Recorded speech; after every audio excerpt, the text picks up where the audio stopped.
Hello student, आप सभी को इंडियन एजुकेशन में स्वागत है। आप लोग को पढ़ाने के लिए लाई हूँ ग्रामर। तो देखिए, आप सभी वीडियो अच्छा लगे तो वीडियो को लाइक और सब्सक्राइब जरूर कीजिए।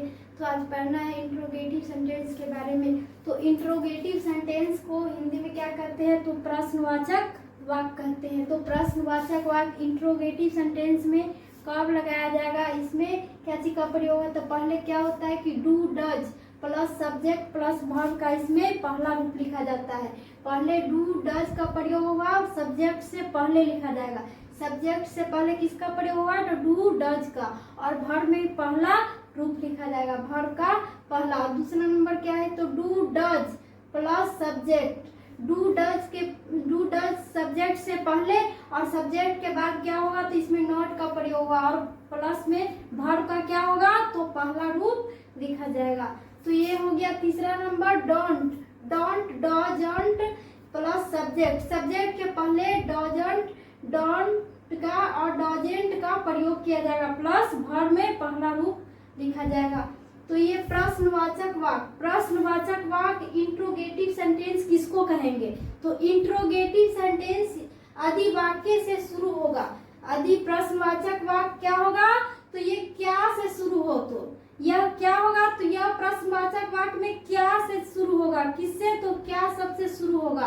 तो आप वाक्य का अनुवाद किसमें? तो डू डज से शुरू करेंगे। किससे करेंगे? जब क्या लिखा रहेगा तो इसको किस में अनुवाद करेंगे? तो डू डज का प्रयोग करके इसका अनुवाद करेंगे। तो डू डज के बाद सब्जेक्ट डू डज के बाद क्या करेंगे? तो सब्जेक्ट देंगे।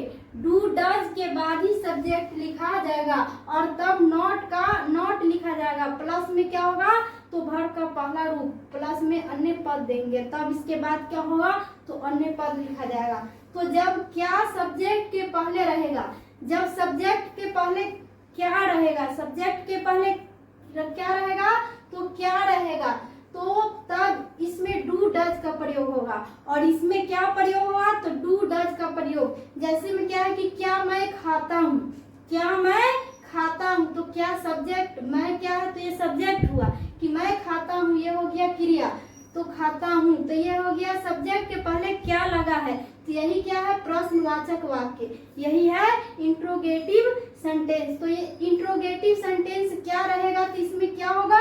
तो डू डज पहले लिखा जाएगा। क्या होगा? तो इसमें सब्जेक्ट के पहले डू डज का प्रयोग होगा। तो इसी को क्या कहेंगे? तो इंट्रोगेटिव सेंटेंस कहेंगे। जिस शब्द के पहले क्या होगा कि सब्जेक्ट के पहले ही डू डज का प्रयोग किया जाएगा और क्या शब्द का बोध होगा तो वह क्या होगा? इंट्रोगेटिव सेंटेंस होगा। तो इसी में क्या है कि मैं खाता हूँ। तो ये अनुवाद करने के लिए कि ट्रांसलेट इनटू इंग्लिश, इसमें क्या है कि हिंदी में अनुवाद है तो इसको इंग्लिश में बनाना है।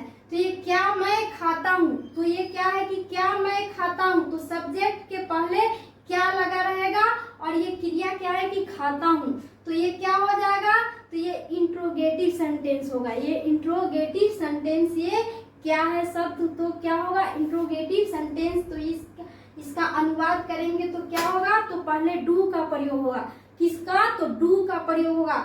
ये हो गया क्या? तो ये हो गया फर्स्ट पर्सन। मैं क्या है?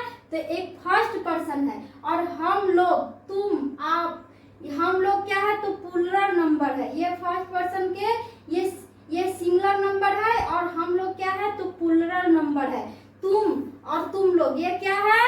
तो ये सभी ये सिंगुलर नंबर और ये हो जाएगा प्लूरल नंबर। वे, वह, राम, ये सभी क्या है? तो थर्ड पर्सन का सिंगुलर नंबर में वह, राम, सीता जितना नाम होगा वह सभी क्या है? तो थर्ड पर्सन का सिंगुलर नंबर। और वे लोग, वह, वे लोग, और क्या होगा? तो ये वे, तो ये सभी क्या है?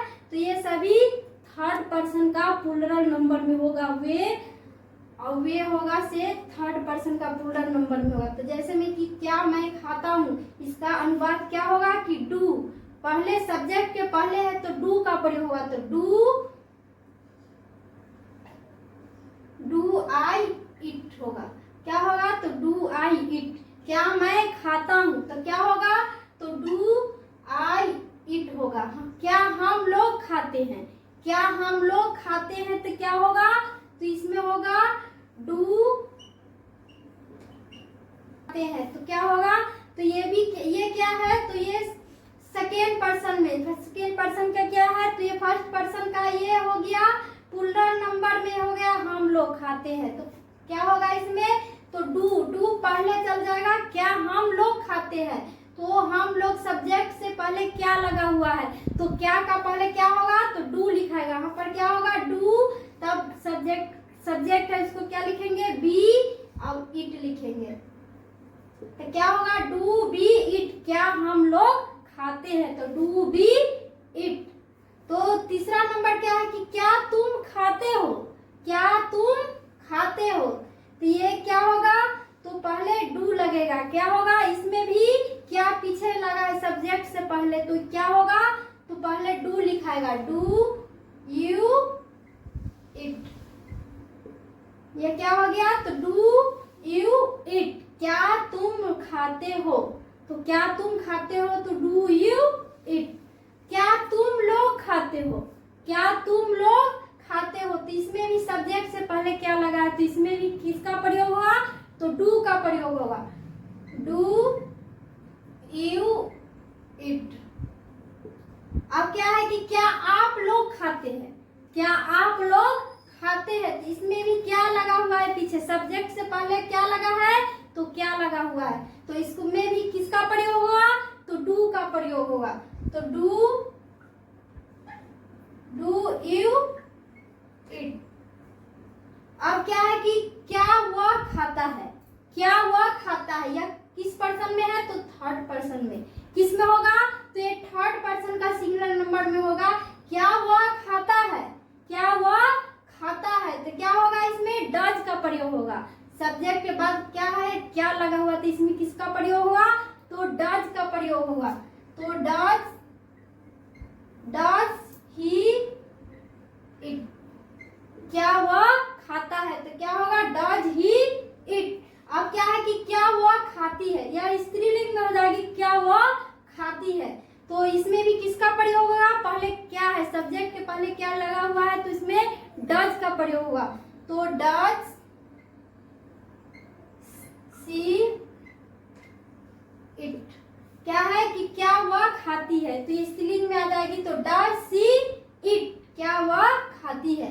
अब क्या है कि क्या वे लोग खाते हैं, क्या वे लोग खाते हैं। तो ये भी क्या है, थर्ड पर्सन के प्लूरल नंबर में होगा, वे लोग खाते हैं। तो थर्ड पर्सन के प्लूरल नंबर में वे लोग खाते हैं। तो इसमें भी किसका प्रयोग होगा, तो डू का प्रयोग होगा। इसमें किसका प्रयोग होगा, तो डू का, तो डू दे इट, किसका प्रयोग होगा, तो डू का, तो डू, क्या वे लोग खाते हैं, तो डू दे इट। अब क्या है कि क्या सीता खाती है, क्या सीता खाती है। तो ये क्या स्त्रीलिंग में, सीता खाती है, तो क्या होगा, तो डज